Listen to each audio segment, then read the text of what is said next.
బంగ్లాదేశ్ నేతల రెచ్చగొట్టే వ్యాఖ్యలు, అసాంఘిక శక్తుల బెదిరింపుల నేపథ్యంలో భారత్ కీలక నిర్ణయం తీసుకుంది.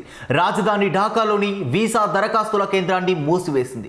భద్రతా కారణాల దృష్ట్యా ఈ నిర్ణయం తీసుకున్నట్లు తెలిపింది. దీంతో బుధవారం షెడ్యూల్ చేసిన దరఖాస్తులను తర్వాత పరిశీలించనున్నట్లు ఐవీఏసీ ఓ ప్రకటనలో వెల్లడించింది. ఈ నేపథ్యంలో బంగ్లాదేశ్ హై కమిషనర్కు భారత్ సమన్లు అంతకుముందు జారీ చేసిన విషయం తెలిసిందే. ఇక భారత్ హై కమిషనర్ వద్ద ఉద్రిక్తత నెలకొంది. ఇలా ఉద్రిక్తతలు నెలకొన్న సమయంలోనే ఢాకాలోని భారత్ హై కమిషన్ కార్యాలయం వైపు నిరసనకారుల మార్చ్ నిర్వహించారు. భారత వ్యతిరేక నినాదాలు చేస్తూ ముందుకు కదిలారు.